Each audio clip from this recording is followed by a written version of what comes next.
Namaste and welcome to Trevi Chamunda Mandir in Denver, Colorado. This is Yamajit. I'd like to start out by showing you a little picture here. This is a book illustration from 1822.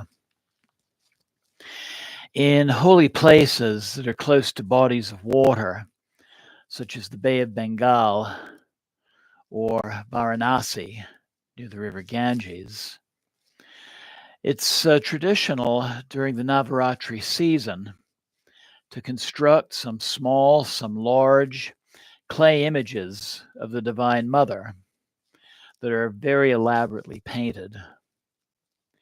These are worshipped through the 9 days of Navaratri, and then they are taken out into the body of water and deposited as a final offering to the water where they dissolve in the waters. So this is something you may see in Varanasi, in Kolkata, or Sagar Island in the Bay of Bengal, all three places I visited in the past. And again, this is a book illustration from 1822. Before we go further, I'd like to share an announcement. So this coming Friday at 7 p.m.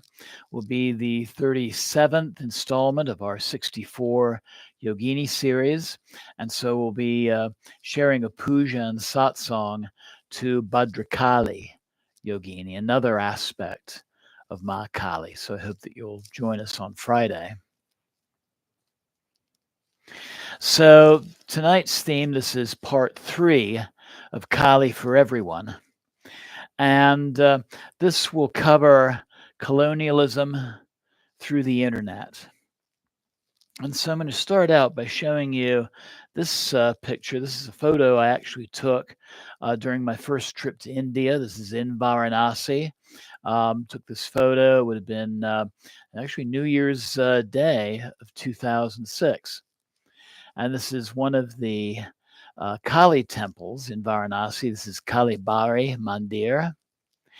And a couple of interesting things that you'll notice when you visit this temple is there's this carving of a British soldier in the outer wall. And then over the main gate, there's a British East India Company seal as well.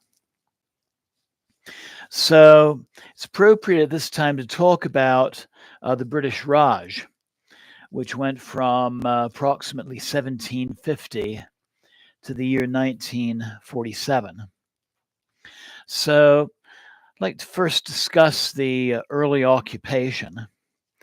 In the early days of the British East India Company, British traders worked very closely with the Indians. Many adopted local customs, married Indian women, and also continued the custom of allowing currency to be minted in the larger temples. And I'm going to share with you, this is a British East India coin. The date on it is 1808. So I'm going to refocus the camera a little bit so that you can see it. This is a half anna or approximately half penny coin. And on the other side, we have Mahakali standing atop Lord Shiva. And this is something that continued all through the British occupation.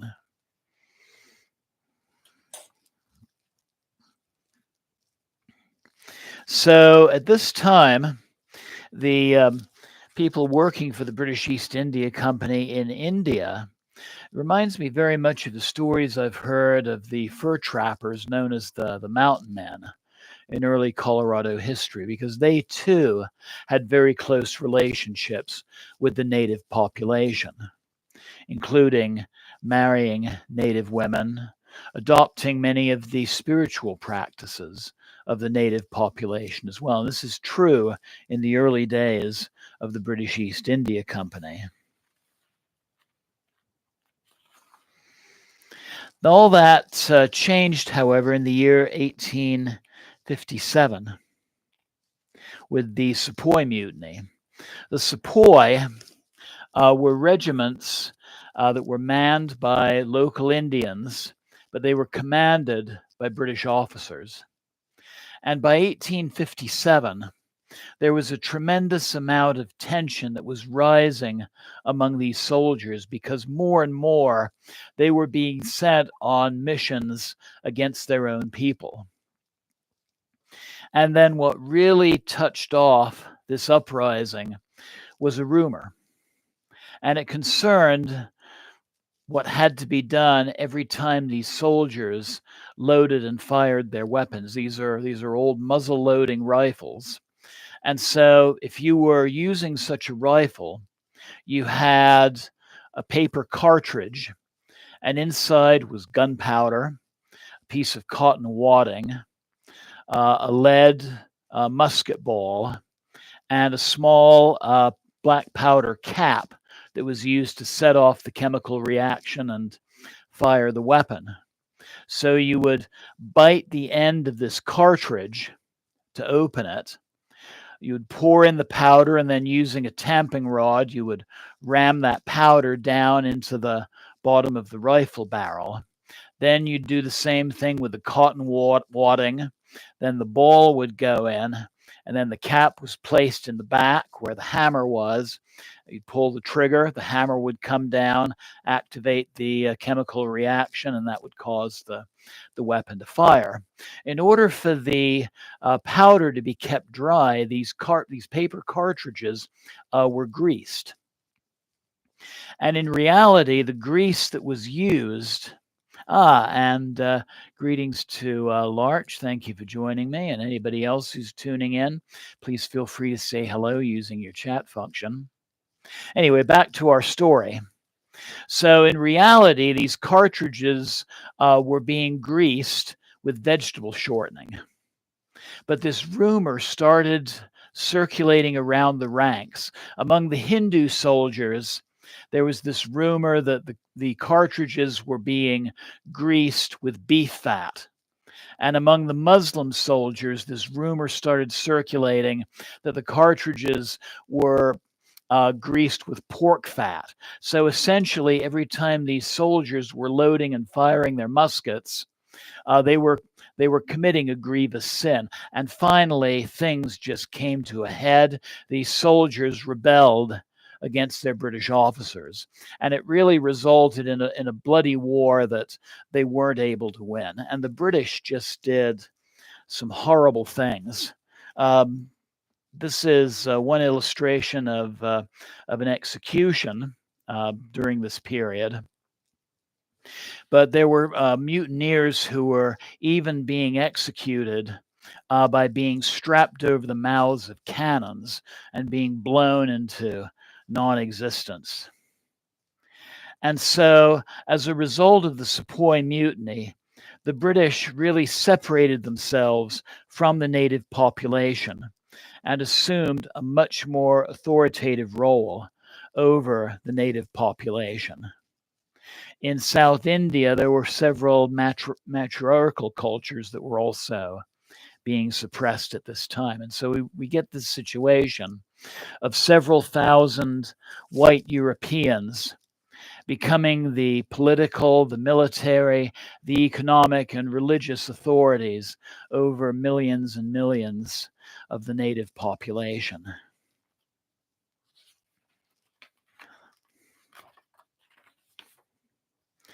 So at this time, Mahakali was actually a fairly minor aspect of the Divine Mother until this very oppressive British occupation. And then her cult following grew very rapidly. And as the Indian independence movement became stronger and stronger, Kali became associated with the image of Mother India fighting against oppression. So a key figure I'd like to discuss, really going back to the 1700s, is a poet by the name of Ramprasad. And during next week's installment, part 4, I'm going to be sharing uh, his I'm going to be sharing his several of his poems as part of our meditation and our lesson. So Ramprasad's a rather interesting figure. He was an accountant by trade, and so he was hired as a bookkeeper by a company that was owned by Indians. And one day his boss is walking around the office and goes over to Ramprasad's desk, and he sees the books that he's been working on. But at the same time, he finds these slips of paper with these beautiful poems to the divine Mother Kali written on them. And his boss, his employer, was a very religious man himself, and so he continued to pay Ramprasad to work for him. But instead of doing bookkeeping, he was being paid to write this huge collection of just beautiful poems to the Divine Mother. And it was Ramprasad's poems that really helped in this rise of Mahakali's devotion in what would be colonial India. So, coming up to today, Kali is an example of a divine archetype that has evolved with her followers. From the early Bronze Age, which we discussed in part 1 of this series, to the age of the internet, she calls to her children, both Eastern and Western. And so it would be very appropriate to talk about how Kali began to influence the West. And in many ways, it goes back to this man, the priest at the Dakshineshvar temple in West Bengal, near the city of Kolkata, and that is Sri Ramakrishna, also known by the title of Paramahamsa, which means the Great Swan. He was the first priest at Dakshineshvar, this Kali temple in Kolkata, that was built toward the mid-1800s. And he taught a philosophy of religious universalism and the idea, really the non-dualistic idea of divinity existing in all persons. Ramakrishna died in 1869 of throat cancer, and his wife, Sardama, then took over the Ramakrishna order, this order of monks that had started during the life of Ramakrishna. And here's a little book with a picture of Sardama. And when I was in Kolkata, the summer of 2008, both teaching and on pilgrimage and working as a volunteer, I became very close to Sardama, especially including having visions of her on the festival of Guru Purnima. I had the opportunity to meditate in the room that had been her bedroom with her husband. So after his death in 1869, the movement under the leadership of Sardama, she spent the remainder of her life training and initiating new disciples, regardless of caste and nationality. So these include Western devotees. Swami Vivekananda, who is on the cover of this book, was the first monk of the Ramakrishna order to bring Hindu and yogic thought to the West. And he did this with Sardama, or also known as Sarda Devi's blessing. Both Sarda Devi, Sardama, and Ramakrishna are regarded as living avatars of Mahakali. So in 1893, there was the Great World's Fair in Chicago. And there was a lot more things going on there than just Little Egypt and the Ferris wheel.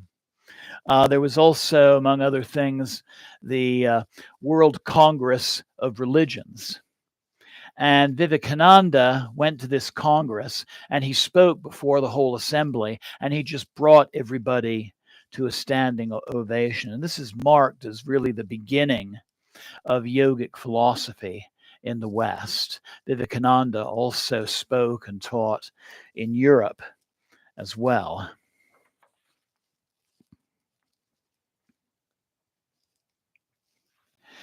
And not all of the British during the colonial period were the oppressors.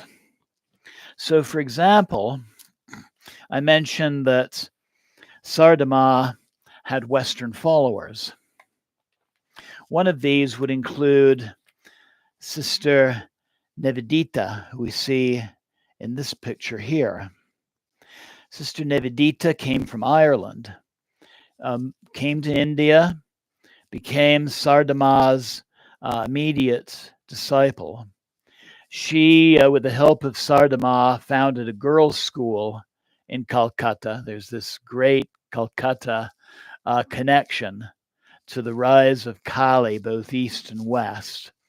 Just as Varanasi is recognized as the city of Shiva, so Kolkata is the city of Mahakali.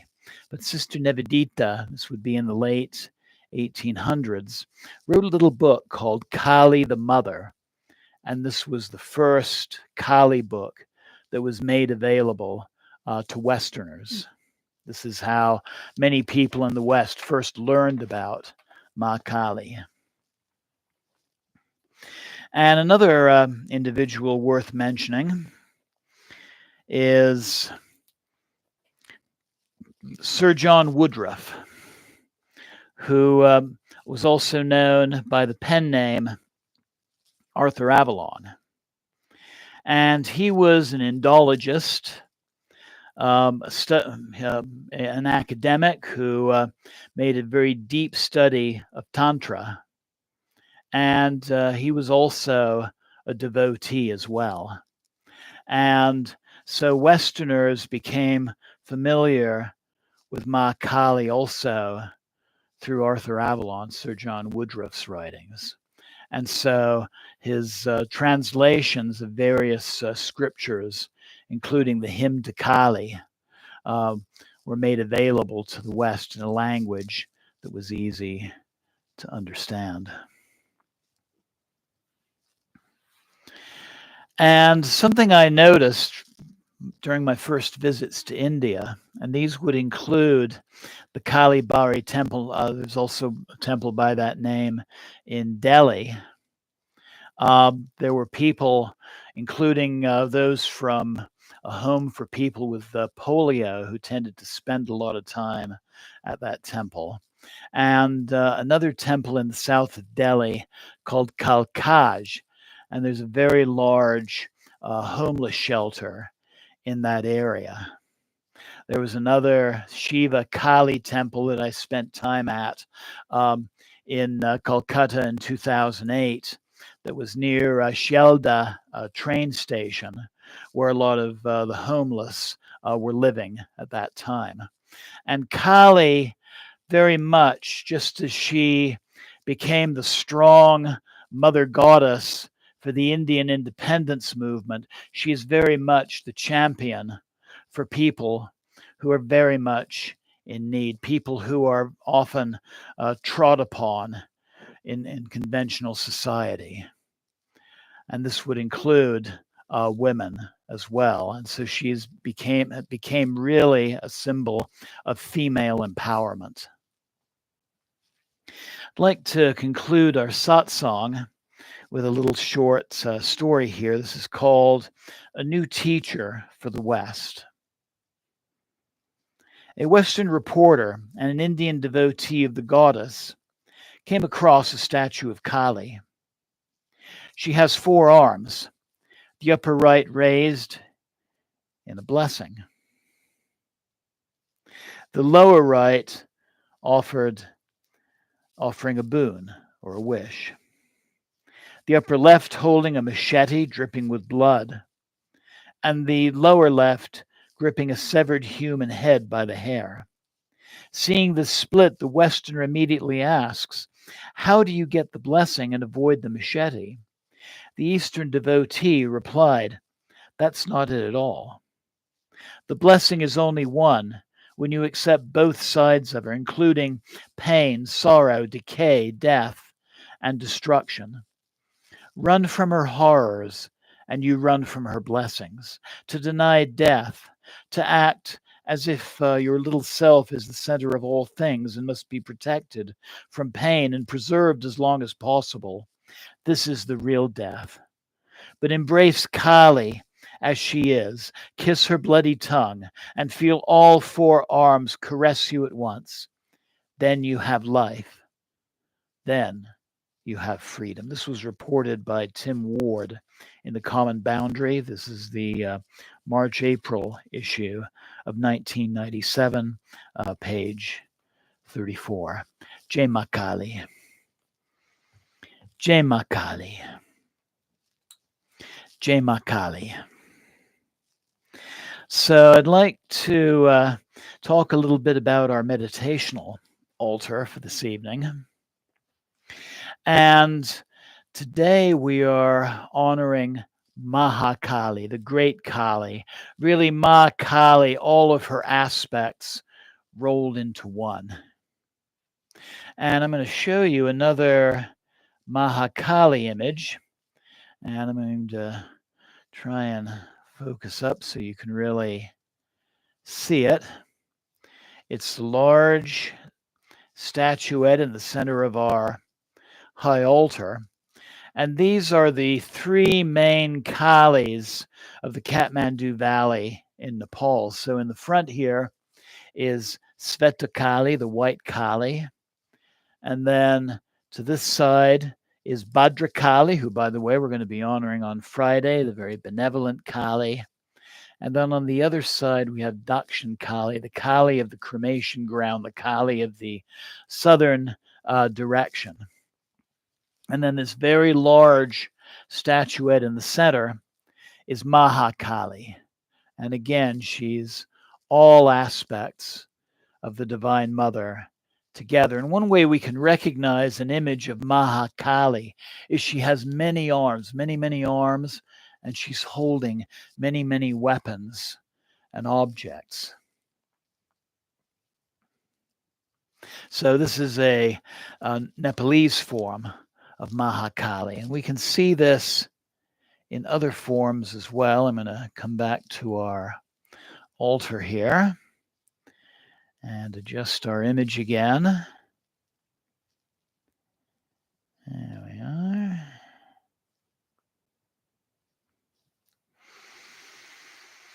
So this small statue on this side, which I'm going to bring closer to the camera, this is a Mahakali. She's shown in the Dakshina, or right leg forward position. And we can see a variety of different weapons, including the club of Lord Yama. She has the trident of Shiva. She has two different swords here. She has an elephant goad, and this would represent the power of Lord Ganesha. The bow, an arrow, this would be Lord Skanda. There's the head of the demon. She's holding a kapala, which represents the transformation of consciousness, a skull cup. And so again, we see many arms, many different objects. I'm not.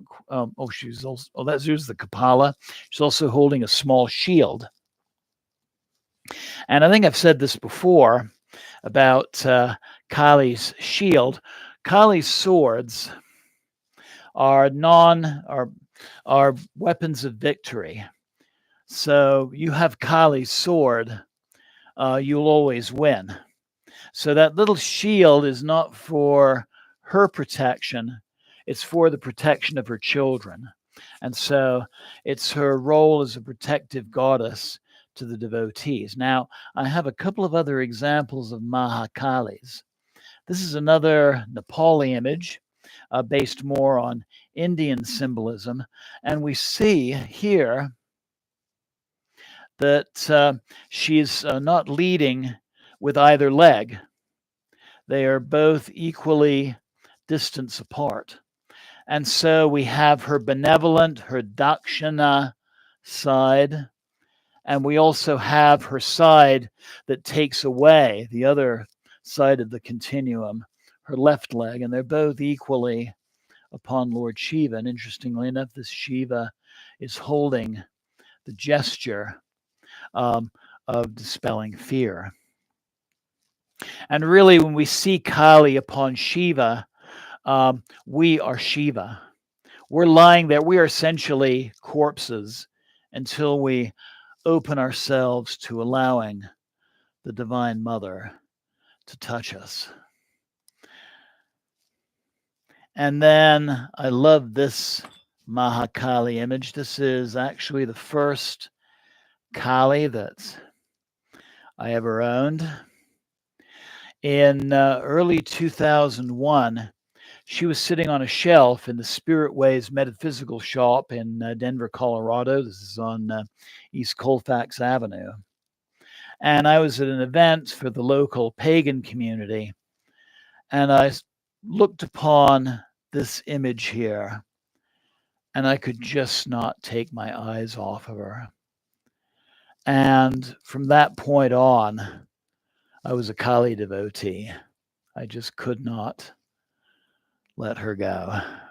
And she has placed me just upon just an amazing and very rewarding path these last 24 years.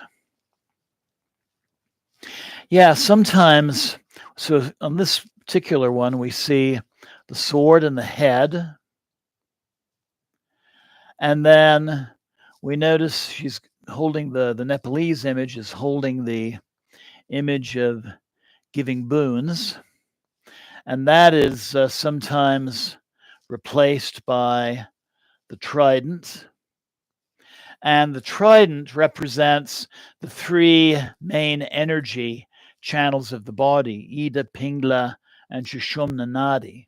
Sushumna Nadi in the center, this is where Kundalini rises in acts of meditation. So these are the boons we get from doing this work, doing these meditations.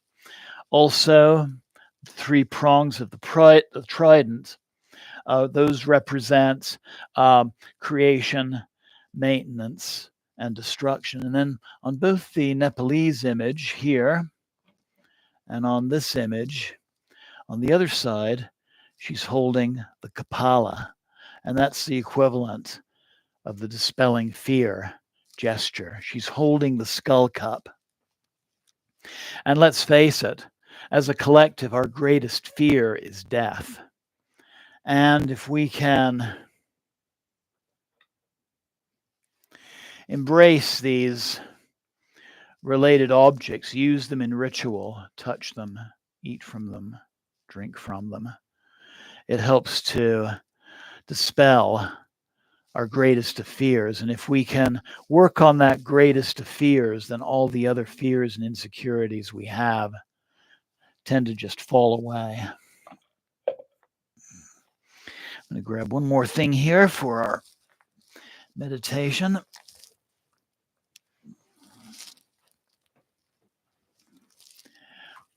So today's meditation and our little puja will be to Mahakali, the great Kali. And the mantra that we're going to chant today is Om Krim Kalikaye Namaha. Om, the great creative expansive power of the universe. Krim is Kali's seed mantra, her Bij mantra. It's essentially all of her powers embodied in one syllable. Kalikaye, the name of Kali, darkness, time.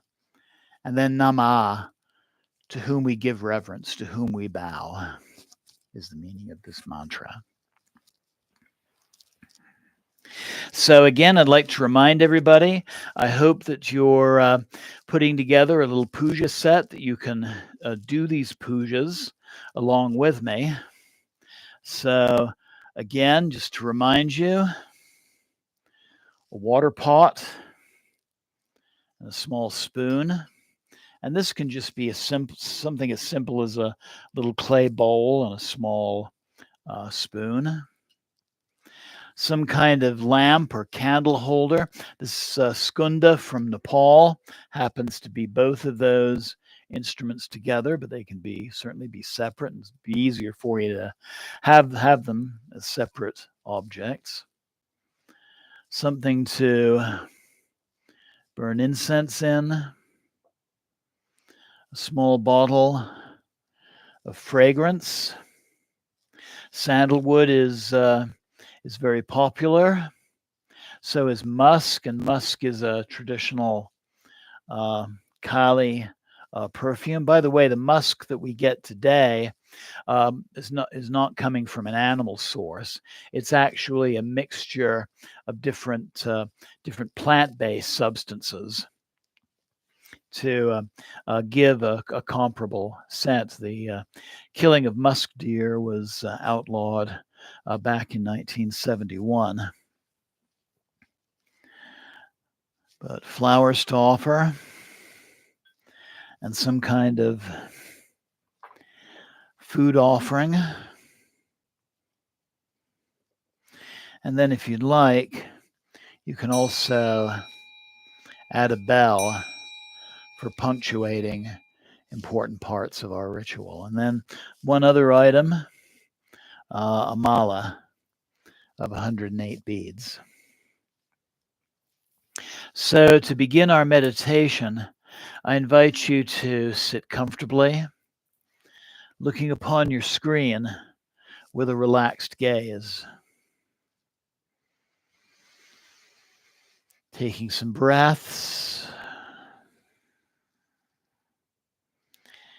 Taking a moment to ground and to center. To let go of the cares of the day, the concerns of yesterday, and the concerns of tomorrow.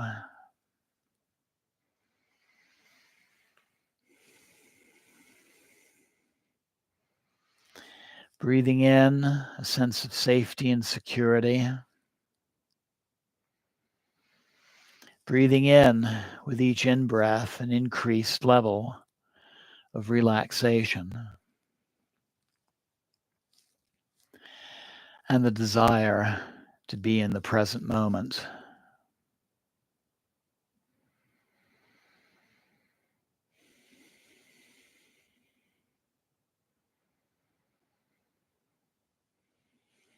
And focusing your breath and your attention on your heart center.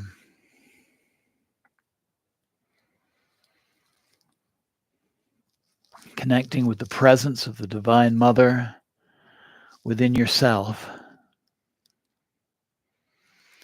Knowing she's there for you always. And if you'd like, I invite you to silently to yourself express an intention for our practice tonight.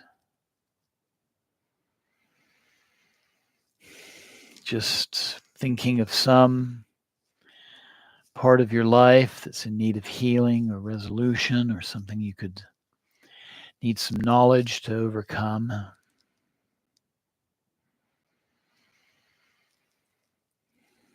And simply take a moment and ask the Divine Mother, Mahakali, for her assistance, for her wisdom, for her healing, for her guidance.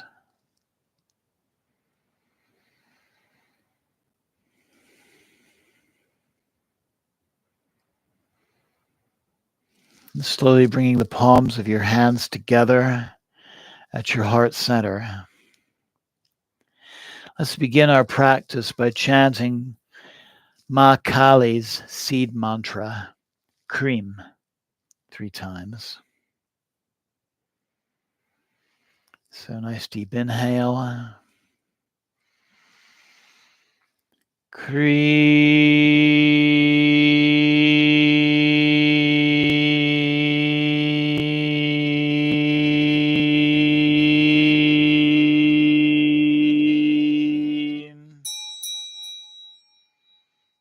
Inhale again.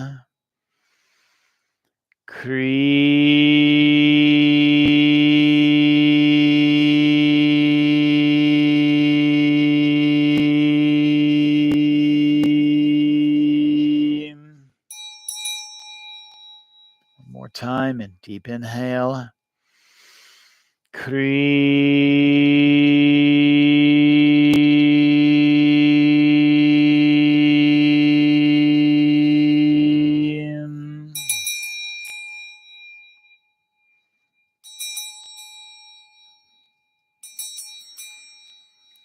So I invite you now to join me in chanting the mantra Om Krim Kalikaye Namaha.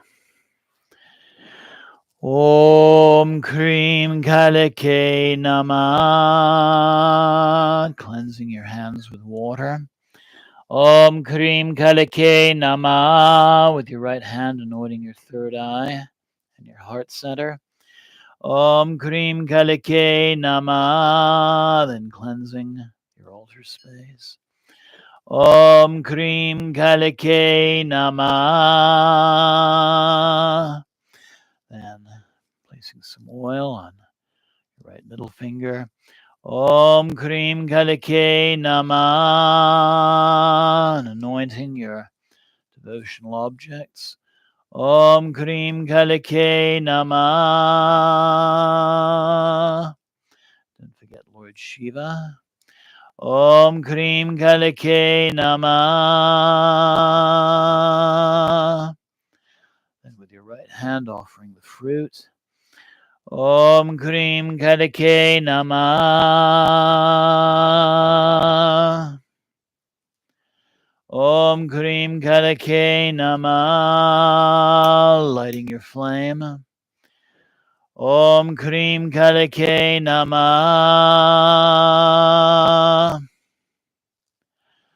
Om Krim Kalikaye Namaha.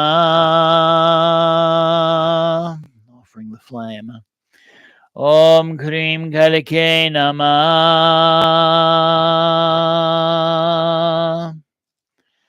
Om Krim Kalikaye Namaha. Lighting and offering incense. Om Krim Kalikaye Namaha. Om Krim Kalikaye Namaha.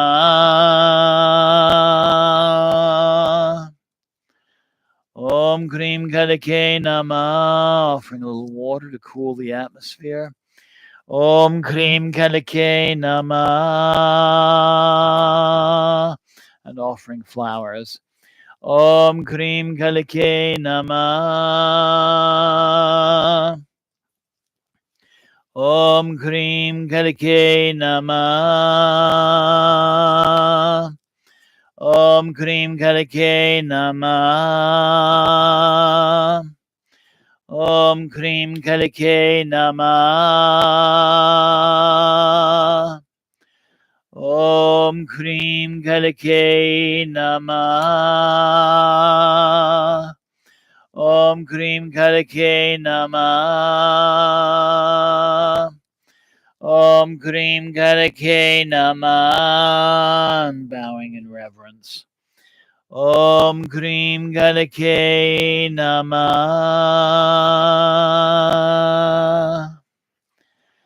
And then I invite you to continue chanting the mantra with me. You can join me in singing it out loud, or you can simply meditate quietly, focusing on the sounds of the mantra. This can also be an open-eyed meditation. Maybe you find yourself drawn to a particular image of Kali, and that might even include the 10-faced Mahavidya Kali in the back here.